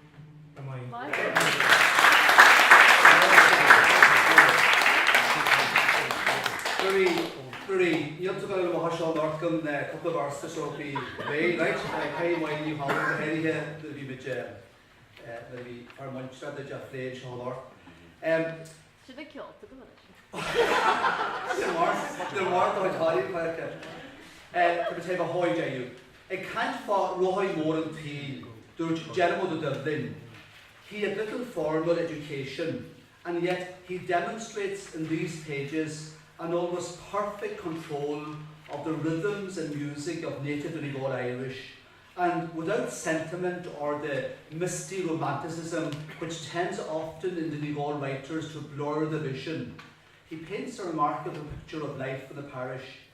He emerges as a tough, shrewd and balanced human being with a great well of humour in his makeup. McGowan's book is undoubtedly a classic.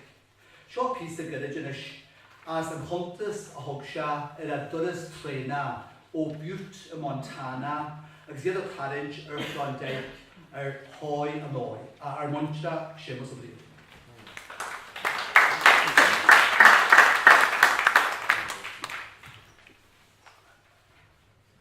America's nation, Harala Abney, Tarihi, mar an aige a hawd ar an taisteal da jacu la marciacht súr an eisce. Bu could bór hóbarson a hiweg a heid ar na tréntí agus siad marciachte ar wadí na gascan nó sa spléisa ar é haraiste, nó ar an dín féin. I marciacht go sin harab a contarcha agus somig daine a mariú nar a sgúil sé ran ar fabomate gur dreann se chuoin na rohaid nó nar a bhuab príomh eisce nó lihigé agus é siúil an catwalk. A bhí rún ógaine marciacht seart chompordal, tí bhí stí a haraiste da méidir an. Déalaí muid is gas a station an merchane agus nar dúranne agus sin ar gwyneach féin a bhla go maiid agus a hanig lenn. Ba bhírig go danig an tréin agus deithing go raibh sí níl a rad na bhí sí orla. Bhí ceithre scór waigin ghuailí agus gannig tarint an déitsin anil amháin. A deachcha ar an áhaisin a bhil go gceiste.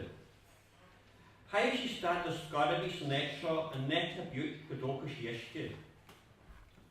Dag an teanil na caras í rígan na seaasú agus chuig thart balla eile go bhfuil sí an tuisce. Agus sin an tham ar an Virginia i cuairtú pail inseacht a bhíim sé steáin. Fu mi daras fa dhearú go garaiste a bhí lánta airí éagslu agus steáinní mit isteach gan daine gan dúla ar bheicáil. Thar muid an glas an daras an sin agus híimid síos go suaine ar rugsí móra amad go ramín tréin a ríis. Bhí an sceiste is tí sa haraiste an bhuideachta féin a líc óg aganta go spáil a gríochtú líc agus go leor deolaíocht a fasta. Nar a fuairsead go téanamí ar an iarúiltart go déobh an chuideachú an na bogsaí a ruisiad na siathú a ascailt go bhfuil siad amach go déobh stíantú. Agus go dé a bhain chuideachú a rud a bhéile a batailte. Han buideal amháin a disín na mar sin a nahaint leiteachú. Bhí trúr na cheatha rogainn nar ó bháil le baint dóibh, nó haidmid ní bhain gur runna an bhaise dané agus sinnig chuil marciacht suar an ascí agus go gurthaí an teanlan ó bhain a brísan do bhaith í maithe. Ar an maith a bheith caint, bhí achtas agus tartain a ríis agus sin céil rámhór. Bhí go maiid agus a rug a halc go dtí cuidan na stócaí súga agus go bhfuil siad ar an cheol. I ceol Béarla dheacu a head an na sean árainn réithe sin a bhí bheith ag morte fáile. Ban an nearúin chun le glas an óhaid, teoch bhí an saoú agus go leor eile na camneal am anis. Agus os ar a charin an stíal, sígal na mór daine bhí focail Béarla leis an daine eile a rad an tradition of Utah, Montana. Ar scar a bhí thosaí an lút cheoiliochain is tí sa haraiste agus go dtí an donis a bhí dal háartas ar John a fearta aran na tréine an gárta. Tharrós agus sin go dtí sin ar Noel gur a daine ar bhí sa tréin aige a choilise an bleá agus an chalan agus seán a bhhad go slatisteána shopping. Thar se róirtar mór cainte haris sin cheadúil agus an sin chuil se dhéirí aige darin. Bhí coide bhín sésta go leor brisise go hartá a bhí tílim sa hoideachta agus bhagar se daine bhí a bheith lífin luata go mádúra.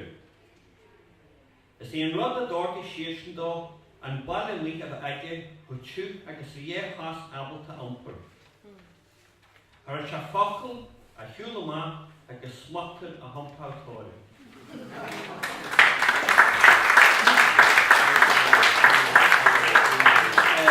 Please welcome Wayne Hall.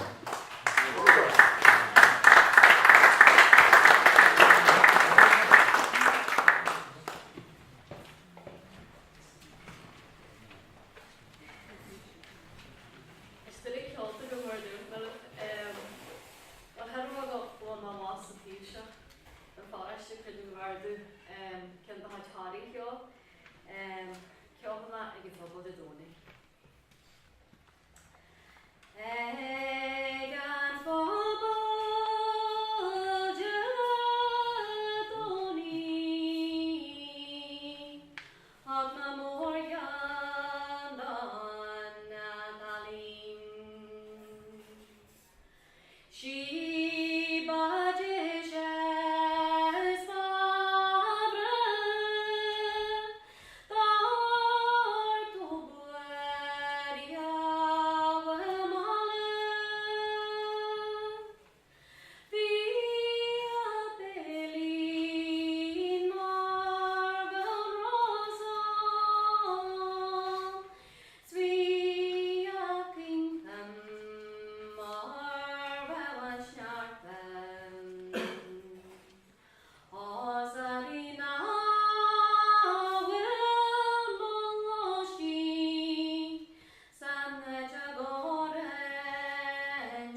na bail yn gwyas môr o'r daham yn y Loch Church, do bwyr olga, do Edin, do Zara, do Eile, do Honor, agos do Líne, do na Coltri, do Diane, agos do Patricia, agos do bwyr Eile, do na Seán, do na Brian, do Hemos, do Evelyn, agos do Chloich Cheann Fhaola, do na Noel.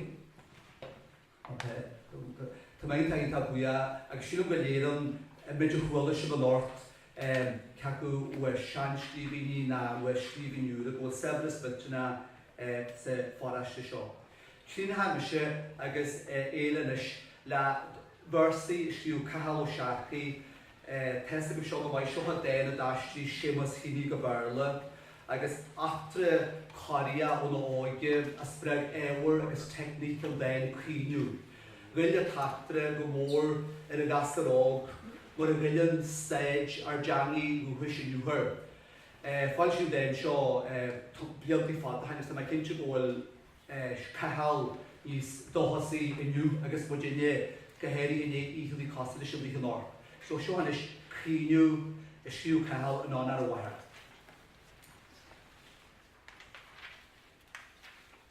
Chwyn ma'n y colyd aha, ort mo weithe, an le wesi moli, pata da hanchwire, grega ha crort yn y dahi. A cwrt o fi mwyd, le morwan da sawri, agos brw amal ar yn birch, drasw na gera, siarw na hadra ha. Nwyd y chi mwyd yn morafas na dana do i ropa. Prehan gwhe o'n y sgriche, a hiche o'n y baha, Coirme yn Jerry ysdi da chrad chosgra wen, agos gynnyn ieri terhal o hwrjad I hys na sgalpaha. Ni hoci me hesw, ys an torta chart thriall, sydd yn y hort ma e casw o chaelom, agos ial si dw gyda'n si capwr I ar an treti dw. New Tama Hanny exceed one wish. Uncertain ability, Changi ar nef a ha gaffa, Grega ha crort yn y ffari, Ysgan yn ni a har hala desert. Clwnym na smahan I jern na ha, Is na hyn na ha creich ag charpa tapu ang oba cris a ha rei han Féile. O, da'n lic yw si lw wain gale, Lw caha hwrn y crahadau han raha, A siohi e cranw, siohi e geilw, Niam o weher yn sio, na me a hwyf nhw y helw, Is ni yn I galw yn ffian o wylw.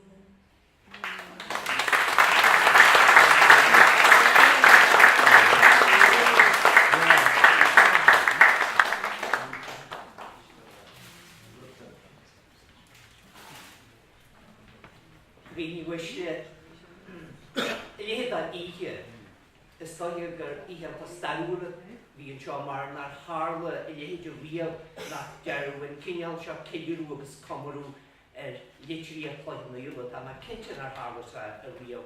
Agus ysmwr trwy na chwyl taffadw janta do, wel betcha gwyl taffadw janta I dyniad do, agus da sŵrys yn gwyl. O ta taffadw janta, wel, Noel I tu inta, agus fi'n y goni, an waistera, agus an corolaher, an llaardwla, agus an gradwla, an wynila, agus tu corolaher oca da hinial sio agus ta sio. Feci hogum a rhys agus a rhys gender, an sihir o'ch ar Noel ar hen ni, rwdi I enw I gart, na bilyagi fiw wen, an made photocopy of the janta agus chorsin gomorlis an ocaid mar tan na písi sin agad lí tocht na bhaile agus lí machnú I dhéanúarú. Rwan tú job ítach ar fad. Ach fasta tugann se gcónaí tús éite don na daoine óga in sna híchantí seo ar an se lathe. Agus bhí se inta agam sa hísan sin a géistead leis na líharí, perin na líharí óga seo a gairis maith feliatain a bhaid níos fearr na mar déit in héine dair, so bhí se lumar túr ar a héadócha déile. Bhí se inta ar fad agus iad a láim leorach go rud nach bhfuil agamsa na dailta seo. Rud a chuma sonrúam agus a mé géistead leis na áraníthe ar fad. Der Seán agus ó an cuirim a thug siad á fáíocht na nuaire. Chulama an sin ceol dúchasach na Gaeilge, mhíle bliain dá hiúlacht na teanga an san chuirim a tugu dá nachlaíoch. Agus sin bhfuil sin táhacha. Gus is stáilm gur bhaid mhórig linus lí sin ar an tasaí fasta, mar chuirt se béim bheitena úsad na teanga agus fáíocht na teanga, agus na faclia a ré I gceart. Conor agus cléana nach bhfuil leine go maithí a Conor go bhfuil. An dóigh go bhfuil siad ar mús an sa tradition sin agus I dhéanú ach nuachanar agus mar I ggéanna leis na léirí ar fad gur éile an chailín is mó bhfuil leine go maithí. Agus géistear I éile agus a chaite a géirsa sin. Coirme se géanúir ar nó.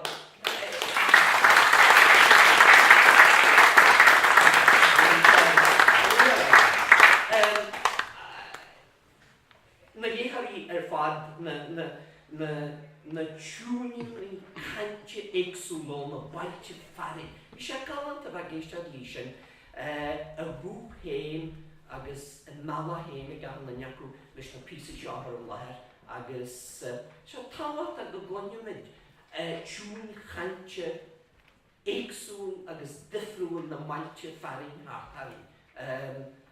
Ceol cantar mar a thug Seán Ó Gallchóir in na chuid léí sin. Agus cé ben dearna sin lé éile agus Noel cuiniú go bhfuil a bit orta arú faoi thoí na Gaeilge mar sin hen réige mar seo a bhhabhairt a fií an gur Gaeilge ar fad a bhí an snácaid agus gur me deabhalt a ceiliúradh dhéanú ar chud ar síúlacht éin go bríomhar sin agus go beo. Tá deacrat I Bealtaine ar deanga agus teas in ar fad sin tá cúlú tací ar a teanga dar nóiad. Ach ag an ná chéarna tá gCloich I bege I teachtain cin ar fad a tú, cé a go Monte Carlo, ná in Outer Mongolia, ná in Greenwich Village in New York, agus tá trasnú sin ar siúl fasta a thugann mo chrí. So in North tá mid an seo agus an nócaid lein ghaeilge dúchasa seo agan an seo. A in san Chambre Beldaris tá John Glenn agus na mainliners. Is maithim an trasnú os réala sin a tharbíonn. Tá mid beo mar ghaeilge agus mar bhíní ghaeilgeachta idir a grim gasta agus Sgt. Peppers. You know, idir fuailad fí agus something fishy. Idir túrne bhaile agus Fruit of the Loom, idir cuiniú na dhríomhúra agus Lady Madonna. Tá na rudí seo ar fad de chníiste in ngréasa úr na Gaeilge. Agus tá bontaistí agus mí bontaistí bontaí sin as táil go níos mó dá bontaistí bontais na rud a bhíanana.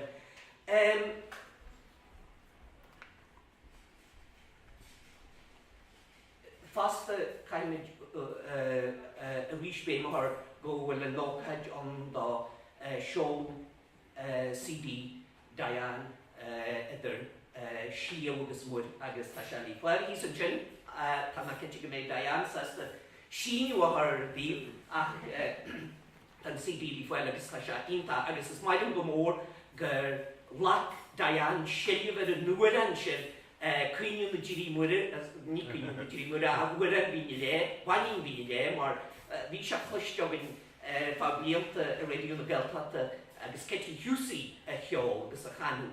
Ach tá leaganna tá deanta ag Diane tá versa briselis agus déanann si deabhainn tá. Se deas go bhfuil I déanú ach nuachain ar na seanhuaire sin agus a chur an neireúin den ar nám héin agus den ar néché. Agus tá na ceirníní sin a go amach tíomí den tír agus ar fad a tú. Diane tá ceirnín ionintach agus tá ceirnín a lá buaí a mar na buaige agus se amach punk record like being a Féile. Tá méid genuine céiliúradh seán í coppla Oíche réir í t-aoibhneas in sa gallery agus is fiúdaigh go léir chuirtear a gallery a stáit tins bhéach í dór ná chuir róg í dór sa náisla den gallery an fhí chuireann fúna Campbell a hí san sin banna bhfuil salvíocht iontaithe bailtí agus nuair a dhifiisi an t-aoibhneas a chur a leithiricí dá híhir dhéiteire hír chluigeanúla tá se ionta bheith se spreagú a bhainir bhí na scríobhneir sin atá luite Noel an áit tá se liteartha agus chur a leithir bhealach atá ionta áíonta ní go dtí a leothí caite thart ach iad crúthaithe mar fís aici in sa gallery so agus bhí buint mhór Reuben Conlon atá na híonn sin fasta lí sin Bealtaine chuid leothí atá sa t-aoibhneas mar atá bailúhan is mó agus is fearr a leothí ar chonailige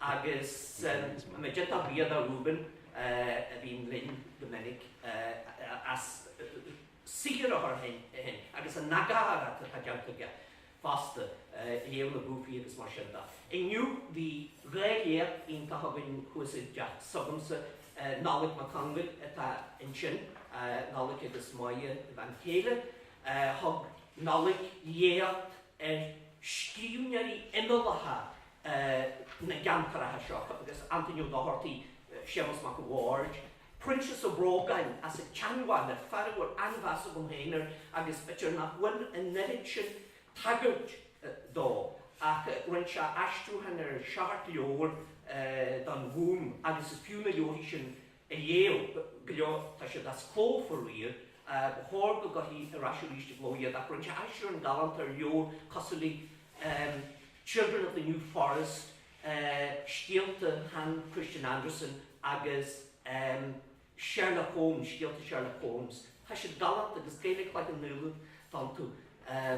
Agus is fiú dún mar an nálaigh chur a láthair go cimsia agus go fillite in chuid cainte an táhaid a bhaine í Antonio Doherty fasta. Bhí se na hónaí an sa faraiste seo agus bhí chuid níneathe na gcónaí an na craisgáilí go dtí lí gCloich.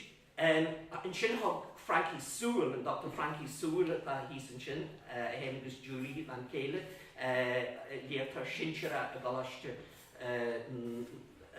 chulrainne Óstán chulrainne thug sé léart ionta fillite fad réalcha in an nariad mar chuid féin ach in an nariad a generalte agus léart thug spreagú dúine fad a bhí a géistear leis.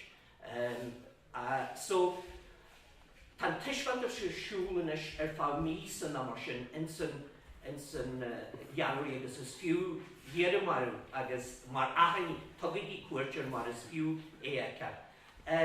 Tá gróba go bhhain bhí déanam san gríine hamid agus sin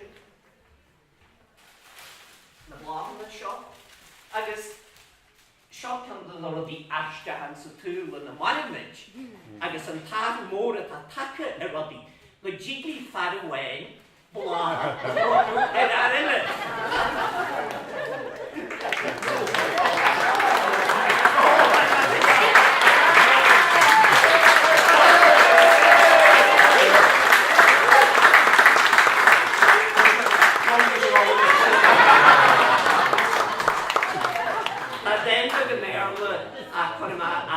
I bought him flowers to tell him that he's brilliant, but they wouldn't say a word.